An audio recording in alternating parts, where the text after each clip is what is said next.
What's going on, everyone? We are back with another fantasy football video.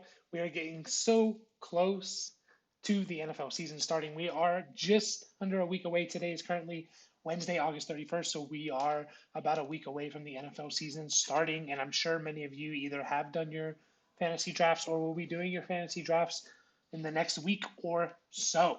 So today we are looking at running backs. We're going to make a tier list of running backs. Now, a couple things you need to know. I have 50 running backs here for us. There are currently 50 running backs that are being drafted in 12 team leagues, half PPR leagues, according to Fantasy Football Calculator. So these are the 50 running backs that are being drafted, and we're going to put them into our tiers. Now, again, something you need to know is this is based on if everyone stays healthy, which of course is not going to happen, but we're going to approach this as if everyone, all the running backs stay healthy and play a 17 game season. So, without further ado, let's get right into it and let's start ranking our running backs. Hope you guys enjoy this video. If you do, please like the video, subscribe to the channel, and of course, leave a comment and tell me your thoughts of what you think I got wrong and your personal opinions of where some of these running backs should be ranked. Well, let's get right into it. All right, so here is our tier list.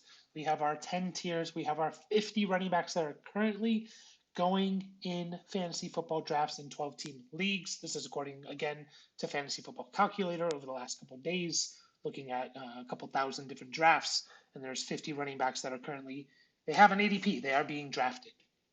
We have 10 different tiers. Our tiers are the overall running back one potential, pretty self explanatory, but these are the running backs, a handful of running backs that I think could actually finish as RB1. Now, of course, a lot of running backs could fall into this category, especially if there's a lot of injuries and whatnot. But we're assuming there aren't going to be injuries, so this should only be 4 or 5 running backs that fall into this category. The next we have are the RB ones. These guys are just they should be running back ones. They should finish in the top 12 of running backs or right around there. No problem. And we have the high end running back twos. Again, these are the guys that are probably going to fall in the top 17 running backs. They're going to be really, really good running back twos, and even a couple of these, I'll put them in there and kind of just say like I think they could even enter into that running back one territory. I wouldn't be surprised. Running back twos, again, these are just running back twos, guys that are going to finish most likely in the top 24, and they're different from the high end guys because I don't think they'll be able to reach the running back one territory unless there's some kind of injury. Next, we have our the flexes, pretty self-explanatory, guys that you can flex every week and be okay with.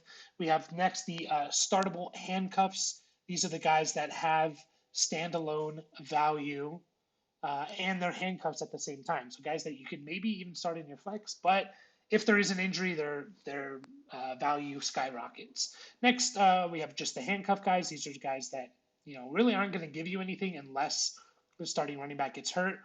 Then we have the late season guys. These are guys that I think if you're going to make the playoffs, they could go off in the playoffs, kind of like a Rashad Penny last year that won a lot of people their leagues.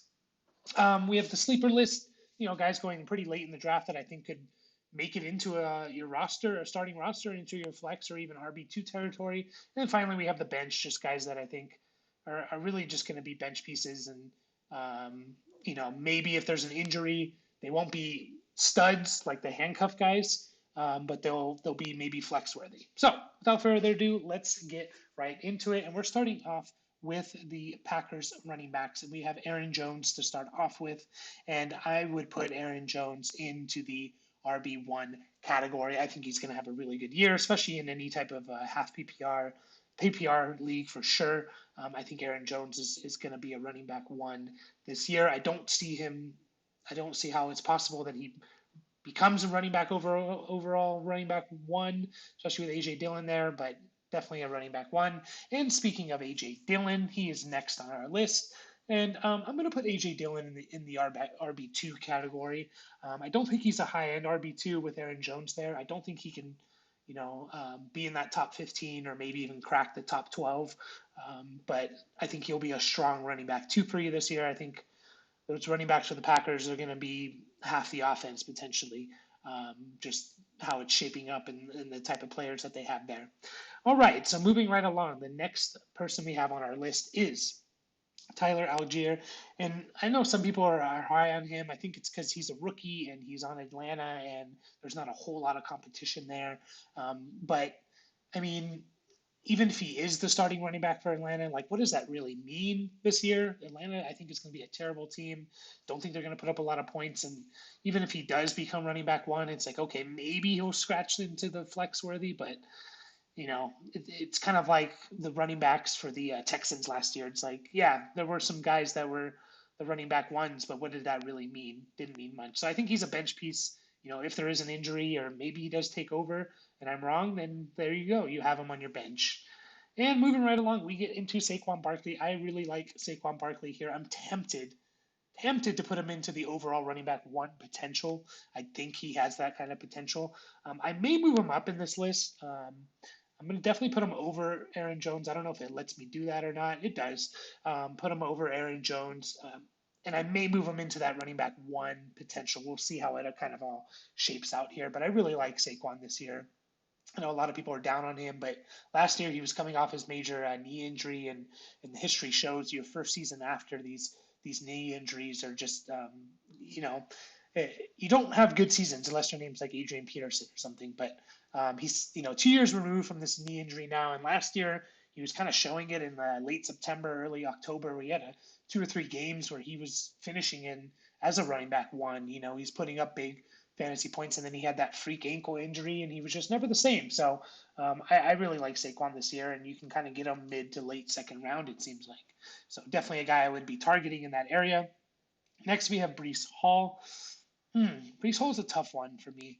Um, I think what I'm going to put Brees Hall in is in the late season, guys, and maybe halfway through the season he kind of solidify that role. He is the better back in New York for the Jets. He's better than Michael Carter. He's a really good running back.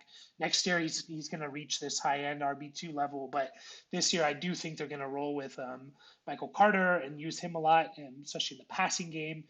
I do think Brees Hall could kind of take over, kind of like a Jonathan Taylor in 2020, where he kind of takes over that role that last 6-7 weeks and he wins you leagues. So I'll put him in the late season. Definitely think even in the early seasons he's flex worthy, but I'll put him in the late season category as a guy that could win you your leagues if you're in the playoffs. Next, we have the unfortunate situation with Brian Robinson Jr. I'm just going to throw him in the sleeper for now. It's kind of hard to know what's going on with him, and fortunately, it sounds like fortunately he's alive, football aside, and he seems like he's going to be okay. And it seems like there was no major ligament damage and anything like that. So that's great news. And so yeah, I'm going to put him into the sleeper category here. Next, we have Cam Akers. I am really nervous about Cam Akers. I really, really am. He's going quite high, and I just coming off an Achilles injury, and you just saw Marlon Mack get released, and he's probably done. His career is probably done. There's been one running back in the last 15, 20 years that has actually done anything, that's actually come back from an Achilles injury, and that was Deontay Foreman last year, and it took him like 3 years. So I'm really, really worried about Cam Akers. If I could add another row, I would just, and it looks like I can, and I'm going to do that, and I'm just going to label this as like I'm avoiding kind of row. Um, yeah, uh, he could. I don't know, Algier. Oh, I think I messed up something here. Oops, I think I changed this one. Change that one to bench, back to bench, and all right. I'm just avoiding Cam Akers. I don't want anything to do with him. Could he have a good season? Yes, but where he's going in drafts, I'm completely avoiding him. Next, we have Clyde. Clyde Edwards-Helaire. I'm going to put him in the flex. I think that's kind of where he's at, and he's finally being drafted there. He was super overvalued because he was on Kansas City, and Kansas City, he's going to be great, but we saw that's not the case the last couple of years. He kind of had a weird year last year, but I like where he's going now in drafts, where you can kind of get him late, and if you do play that, that hero running back kind of play, that he's a good second running back to have on your team. But I think he's kind of flex worthy. He'll be a consistent flex throughout the year. Next, we have Chase Edmonds. I really, really like Chase Edmonds. this year. I'm actually going to put him into the RB2 category. And I know that sounds a little crazy, but I think Miami's offense is going to be really good. I think they're going to use him in a lot of creative ways. He can catch the ball. They got the Mike McDaniels coming over from San Francisco, should be quite innovative and use Chase Edmonds in a lot of creative ways. And I always tell this to people is that Chase Edmonds was the first running back signed in free agency. Miami wanted him and they went after him. Buffalo wanted him and went after him as well. And there's a reason why he was the first running back taken in free agency. So I do think Chase Edmonds, and especially at the value you can get him, he's one of my favorite players this year in fantasy. So I put him in that running back 2 category. Christian McCaffrey, I mean, overall running back 1 potential. There's just no question about it. If he stays healthy, he's going to be the running back 1 by far. He's a cheat code. He scores like crazy. And there's just nothing, I don't think you can really, really argue that too much there. So next, it looks like we have Dalvin Cook, and I'm actually also going to put Dalvin Cook in that overall running back 1 potential. I really like Minnesota this year. I think their offense is going to be great, and I think Dalvin Cook's going to get a lot of touches, and he's a really good player already, and they're going to throw him the ball. He's the clear cut number 1. There's really no competition in my opinion, and I just really really like the Vikings um, offense this year. So, next one we have everyone's darling Dameon Pierce. This guy has risen up draft boards faster than anyone I've ever seen before. It's crazy, he's short, 5'10", 5 carry preseason game shot him up the draft boards, and another 7 touch preseason game shot him up the draft boards. I'm a little less high on him, I guess, than people are starting to take him in like the 4th round and stuff. And maybe that's fair, but I think he's in that running back 2 territory. I kind of want to put him in flex, but I'll put him in running back 2 for now behind Edmonds. Um, he still is on Houston, and Houston could be the worst team in the NFL this year. And so you got to temper your expectations a little bit there, but running back 2, I think, is a pretty good spot for him. All right, so getting back into it here, we are on Damien Harris. And Damien Harris is one of these other ones that I'm just avoiding. And I know a lot of you might be thinking like, oh, you have Tyler Algier as your bench guy, and higher than Cam Akers and Damian Pierce, and that's not necessarily the case. I don't think Tyler Algier is going to do better than Akers or sorry, Damian Harris. I think I said Pierce, but I don't think he's going to do better than Harris or Akers. It's just this is all about where you can draft them and their value. And Akers and Harris, you got to take in the 4th, 5th rounds, and I'm just afraid of that. I really, really am. Akers with the injury stuff. Damian Harris, it's a New England running back. He doesn't catch the ball, or they don't throw him the ball at least. And what made him relevant last year was 15 touchdowns, and if you touchdowns are the hardest thing to predict, and I don't think he's going to get that again. So I just can't. I'm just avoiding him. I'm not taking him in my 5th round pick. So I just have him on my avoid list for that reason, especially in half or full PPR leagues. And this is based again on a half PPR league. Next up on the list, I'm going to put Najee Harris, Derrick Henry, and obviously Henry is in that running back 1 potential. I'll put him behind McCaffrey. He can finish overall running back 1. He was going to do it last year before he got injured. He did it in 2020, and he could easily do it in 2022. That Titans offense doesn't have a lot of weapons. They're going to run the ball with Derrick Henry, and I know the age is a little bit of a concern, or the injury. I think he's healthy. He's coming off a season where he had 270 touches and not 400 touches, which is good for him and his potential injury this year. And you know what? Yeah, he's 27, I believe, maybe 28, but he's over that running back age threshold where they start to fall off. But there are the good players, the really, really good special running backs. They can have good seasons after the age 27, 28. So, and he's one of those guys. Next, we have uh, Devin Singletary. Man, I just don't know what to expect from Devin Singletary this year. I kind of want to put him. I know he had a huge end of the year, 4 or 5 games or whatever. I, I'm kind of put. I'm going to put him in just the bench here, obviously above Algier. He could be flex worthy. My worry about him is that I don't think he's going to catch passes, and Josh Allen just takes too many touchdowns at the goal line away. So it's if you're not getting touchdowns or catching passes, how are you going to get points to be start worthy? So I just think he's kind of a bench piece that maybe could turn into something, and maybe I'm wrong. I could easily be wrong there, but that's just where I'm going to put him. Next, we have Austin Eckler.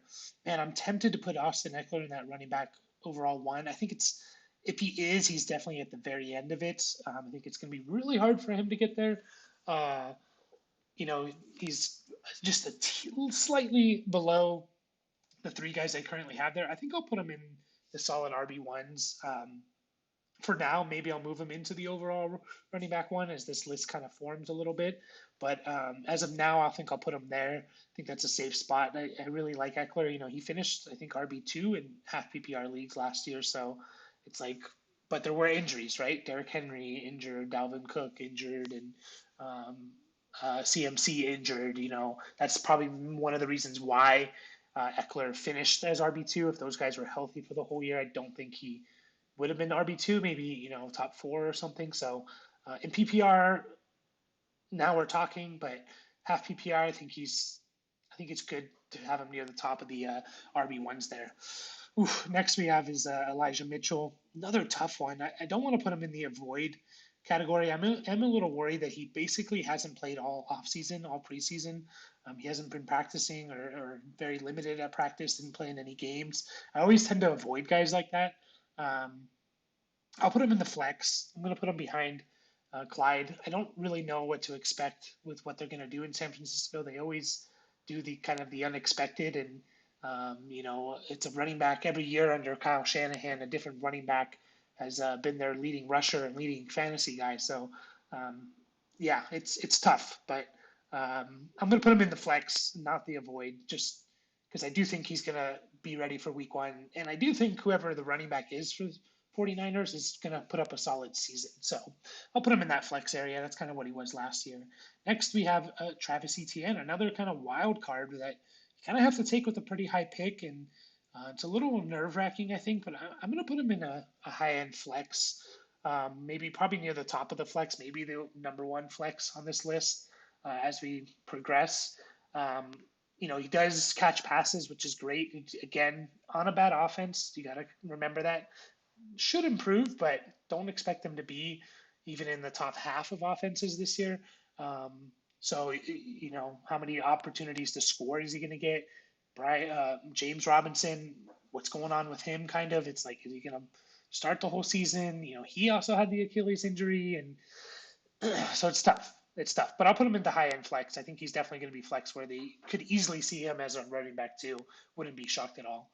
All right, next we have Antonio Gibson, and kind of like the opposite of Dameon Pierce, who's been shooting up. And man, Gibson's just been a second round pick last year, I think, and now he's just falling and falling and falling. With the unfortunate Brian Robinson news, this does boost Gibson back up. But I just don't know if Washington likes him. I just don't know. It seems like they don't, and so I'm worried about that. I'm going to put him in the flex still. Um, you can get him for value, and he still has like pretty high upside. I think compared to someone like Elijah Mitchell, whose upside to me is kind of capped. Gibson could be that running back that we were drafting last year or the beginning of this year. Early this year in drafts where you're drafting him to be a high end running back two or a running back two, and he could still be that. So there's upside there for him. Next, we have Darrell Henderson. Darrell Henderson, I'm putting in as my sleeper, and a lot of this has to do with what I think about Cam Akers, and I'm just worried about an Achilles injury for Cam Akers.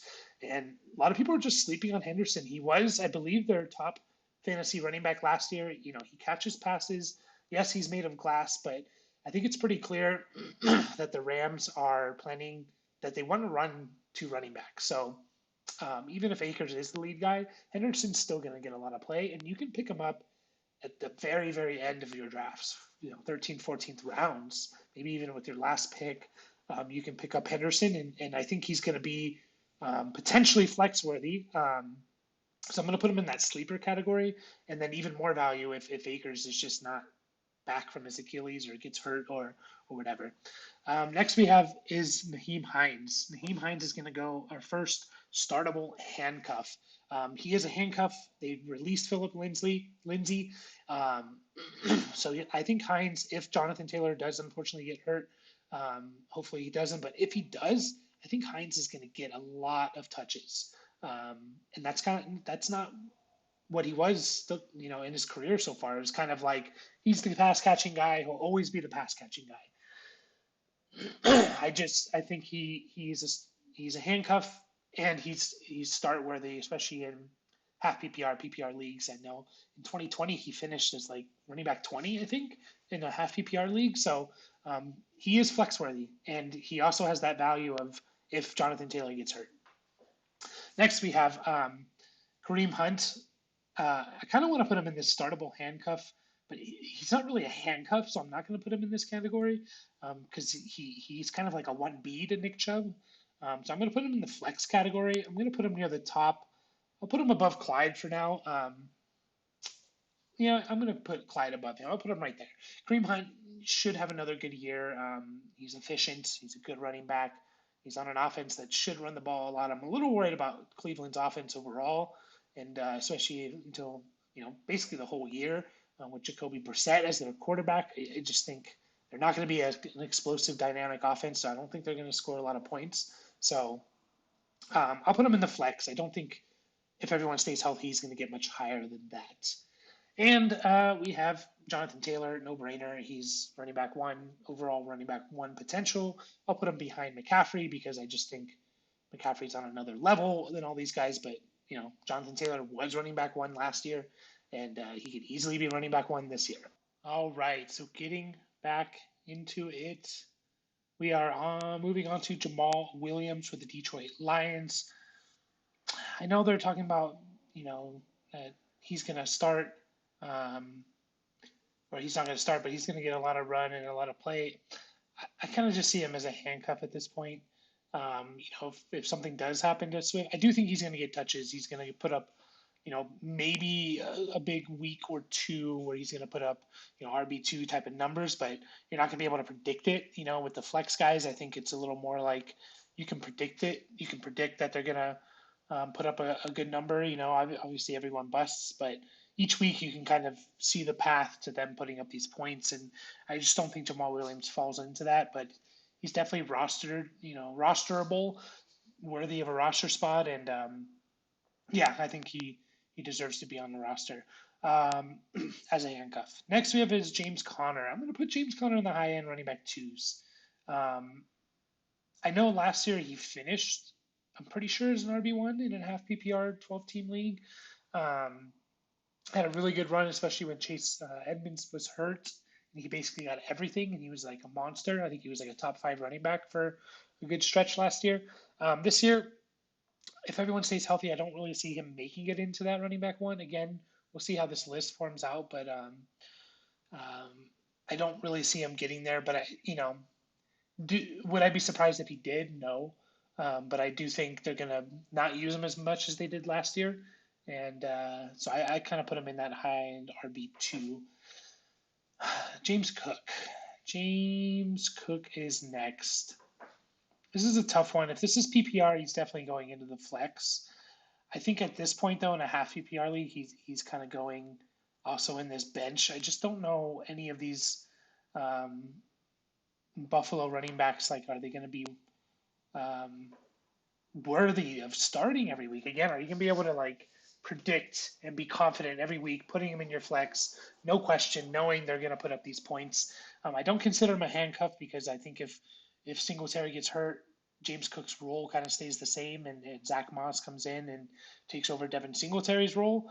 So I do think in a PPR league he does make it into the flex, but a half PPR league, I think he's worthy of a roster spot and on your bench, and maybe as like a spot starter on deep bye weeks or something. But other than that, I just kind of see him as a bench piece personally. James Robinson, man, let's see, fantasy football calculator. Let's see where James Robinson is going in half PPR leagues, because he could fall into my avoid list. No, he's going in the eighth round. I mean, in that case, I'll put him in the sleepers, I guess. No, he's not. Man, that's hard. It's tough. I'll put him in the late season. That he could take a while to come back um, from that injury and be 100%. It could be November, December, but then he could kind of take over. So I'll put him in the late season. I don't think he's bench worthy. I don't think he's can be considered a sleeper as an eighth round pick. He's not necessarily an avoid because again, Cam Akers and Damian Harris are going fourth, fifth round. You have to take them that high.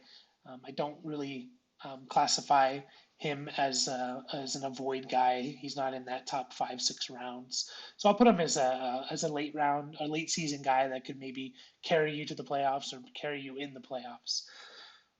Okay, next we have Javonte Williams. Everyone loves Javonte Williams. This one's tough. I think for now I'll put him in the RB ones. We currently have 8, so we'll see how this all kind of shapes out down here.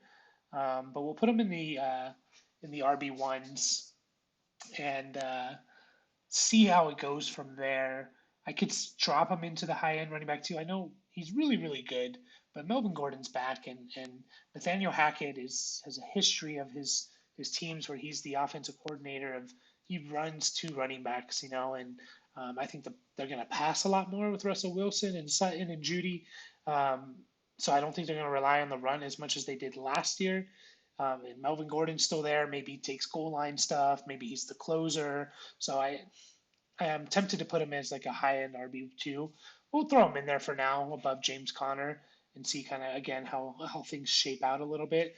J.K. Dobbins is next, and he's on my avoid list. Um, I'll put him above, maybe at the top. He's the best one. If you're going to take one of these three, I probably would take J.K. Dobbins, but I just looked. You have to take J.K. Dobbins in like the late third round. Pick 311. That's guys you're drafting that you're expecting to carry your team, and I just don't see it. Again, these guys coming off these major knee injuries, they take a year. The next season, they're not that great. I know he's on the Ravens. Um, you know, he's not going to get a lot of catches, so he really needs to be an efficient runner, and I just don't know if he can do that his first year back from a major knee injury. So, um, yeah, I'm worried about drafting these 3 guys so high in the drafts. Next, we have Josh Jacobs, another guy who's falling because of just what's coming out in Oakland, or sorry, Vegas, and just all the news coming out there and stuff. So I'm going to put Josh Jacobs at kind of the end of the flex tier. Um, I'm not excited to get him, but he's fallen so far where I'd be okay with it now. Look how far he's fallen. He's going in the 11th round. This was a guy that was like expected to be a running back too. Now he's going behind Zamir White. If I get him in the 11th round, I'm happy. And I think he can put up flex worthy numbers. I think he can kind of play that Damian Harris role last year, for New England. Um, I think Josh Jacobs can kind of play that role. I think the offense is going to be a lot better, so I think he's going to have a lot more touchdown opportunities. So I'm okay with him being like a flex.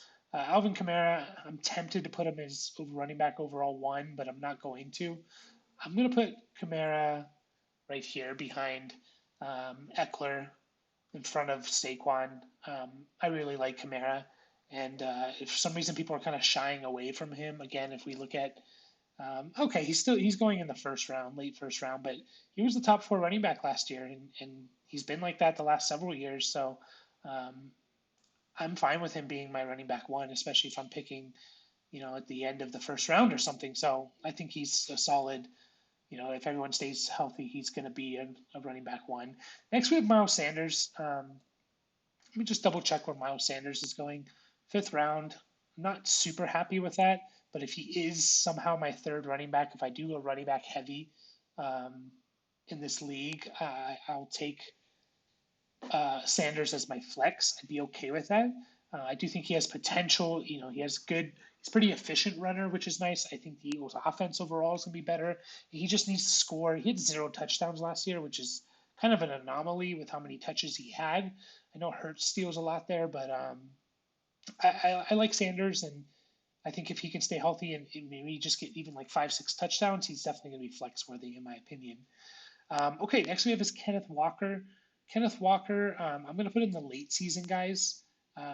He can be one of those guys. He kind of had the hernia stuff, and for Seattle, the offense isn't going to be that great, so I'm not super excited to have him. But if I get him late in the draft and kind of hold on to him, and hopefully he kind of takes over and maybe has a run for 4 or 5 weeks where he is the dude. He was a high draft pick, and they think highly of him. So um, there's a reason for that, and I think once he gets back from his injury and the history of Rashad Penny, who we haven't gotten to yet.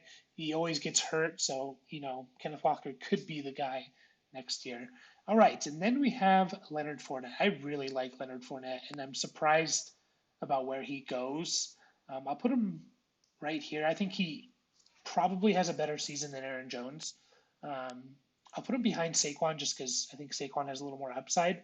But man, I love Fournette, and look what he did last year with Brady, and that's not going to change. Like none of that's going to change. He's gonna catch 60 balls, and he's gonna get the running work, and he's gonna score touchdowns. And I don't know why Fournette's going at the end of the second round. Um, Maybe that's changed. I don't know. He's still going at 209, the end of the second round. I'd be happy if I started off, with a Dalvin Cook and a Fournette as my first 2 picks. I'd be ecstatic. I think Fournette is a running back 1 next year, and he's not being drafted as one. So a little shocking. Okay, so I just realized I made a terrible, terrible mistake. I mistaked Kenneth Gainwell for Miles Sanders. That's my bad. I don't think Gainwell is going to be flex worthy. Maybe in a PPR league he is. I actually put Gainwell as a sleeper. Um, I'll put him above Brian Robinson. That's just a very uncertain situation right now. But Gainwell, I really like Gainwell's potential here. I know the team, the Eagles, really like him. They're gonna run Miles Sanders, and I don't think um, Gainwell, if everyone's healthy, is gonna be startable even as a flex, maybe in a PPR league. Um, but if something were to happen with Miles Sanders, I do think the team's kind of all in on Gainwell.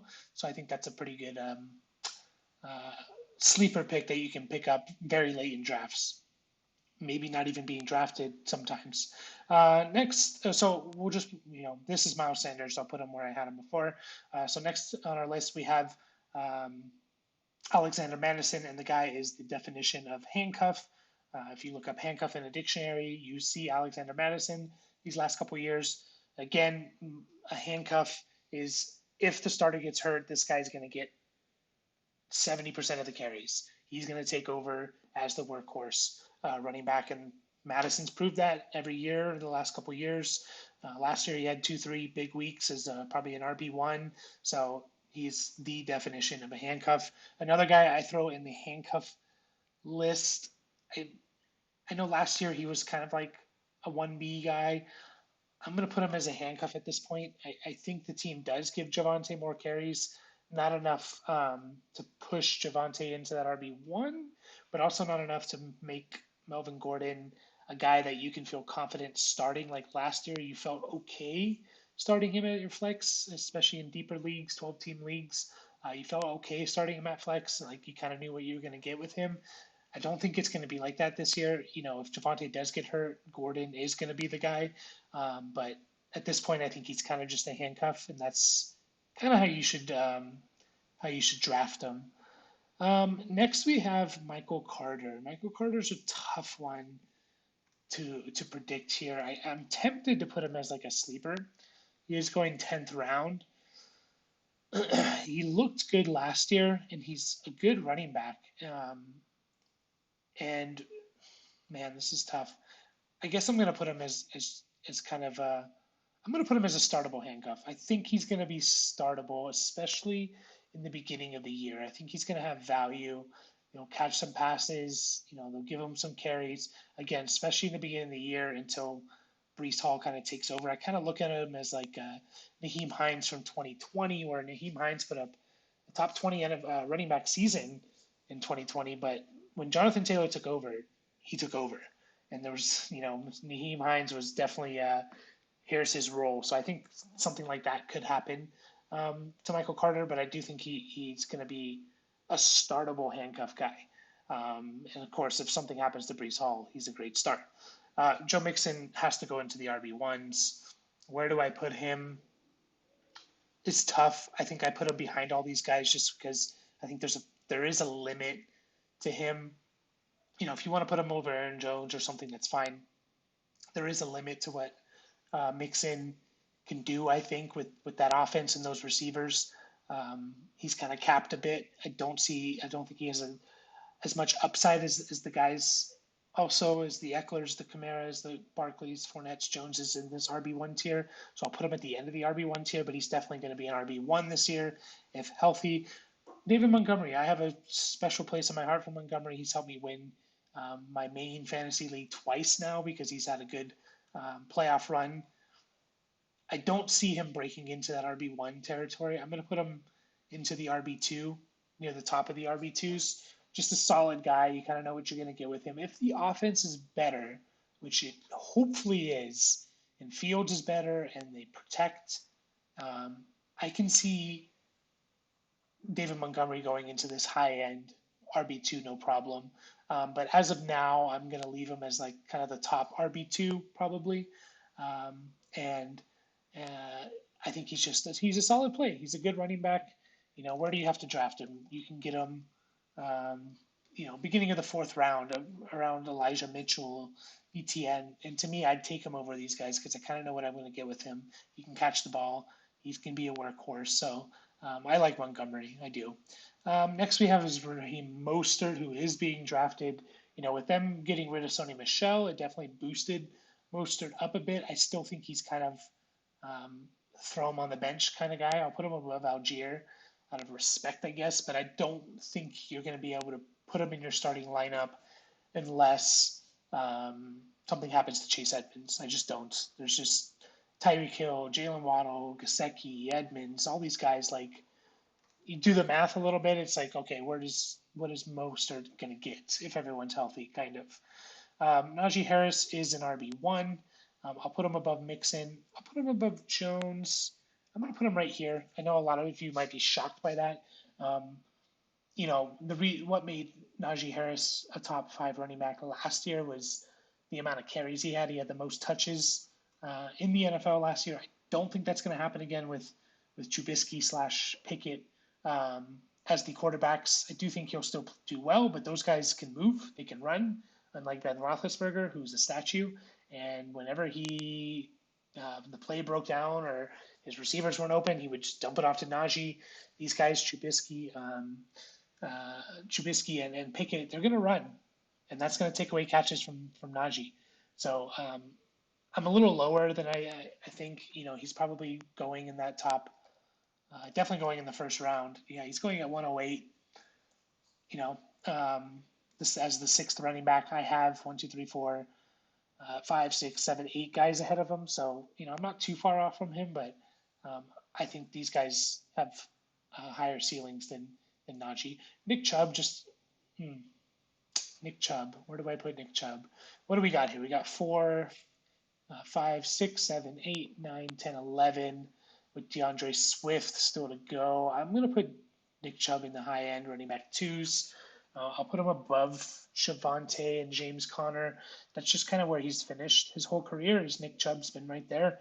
They have Kareem Hunt, and even when Kareem Hunt's hurt, they use Dearness Johnson. They pretty clear that they don't want to give Chubb all the carries for whatever reason. I think he's maybe the most talented runner in the NFL, but he just doesn't get as much touches as you would like. He doesn't catch the ball as much as you would like.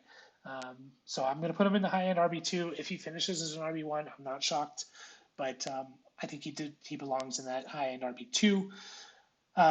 Next, we have Isaiah Pacheco, another guy who's kind of the darling of the offseason, and a lot of it has to do with he's on Kansas City, and Clyde hasn't been what we have expected from him.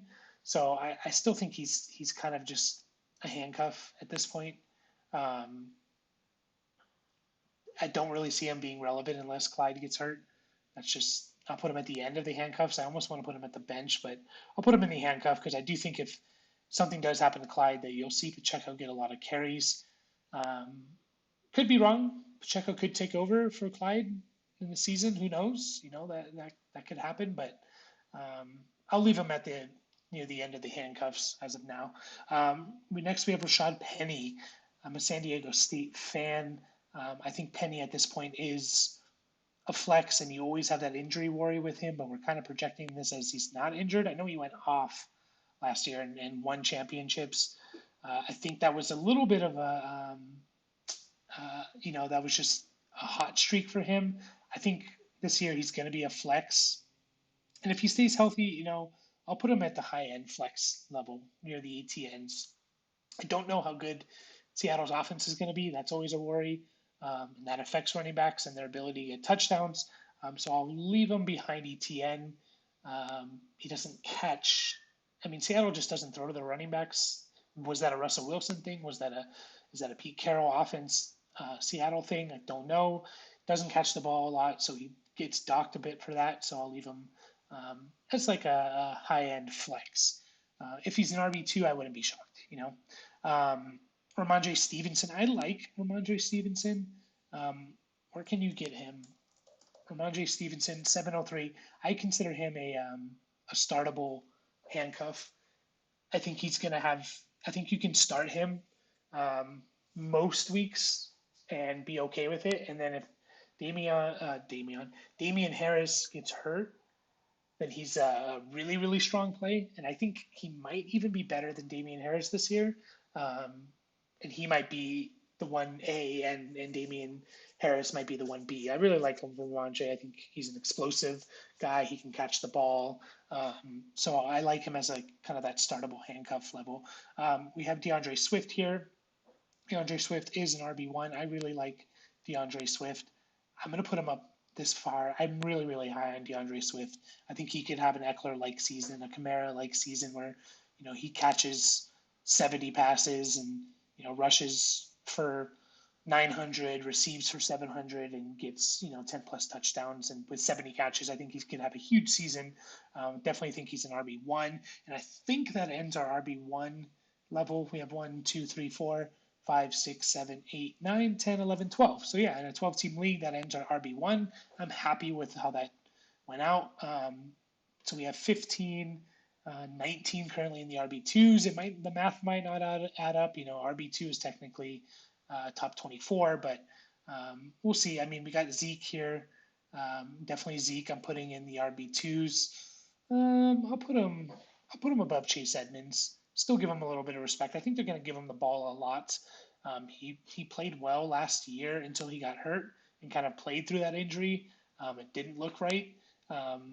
But he is getting older. I think this is probably the last season of him being an RB2 consistently. But I do think they paid him a lot of money. They're going to give him the ball a lot. It's kind of like a David Montgomery situation where he's just going to get so many touches. He has to almost finish RB2. It'd be impossible almost not to. So, okay, we're down to our last two. We got Tony Pollard. Definitely a startable handcuff. I'm putting him at the top of the startable handcuff. He was a startable handcuff last year. He catches passes. He's explosive. If anything happens to Zeke, Pollard is a smash play. They'll give him all the carries. Really like Pollard, especially where you can draft him. If you're going to go for that hero RB kind of build, I think Pollard Edmonds, they're kind of the perfect RB2 for that. You take a CMC in the first round, and then you go like 5 straight receivers and throw a tight end in there or a quarterback. 4 receivers and a quarterback, or 4 receivers and a tight end, and you take Pollard as like your RB2.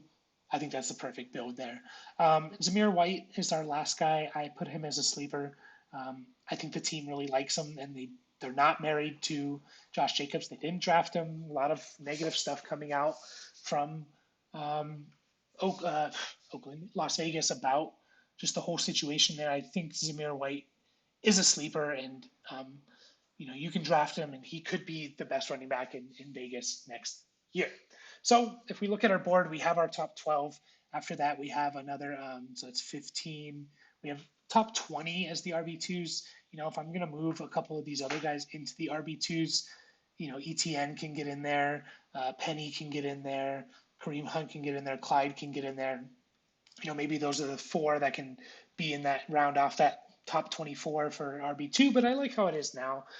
If a guy's finishing 24th, he's RB2. He's an RB2 technically, but he's putting up flex style numbers compared to receivers and other positions. So this is my list. Let me know what you guys think in the comments. These are the top 50 running backs, or the 50 running backs that are currently being drafted in a half PPR league. Let me know what you think.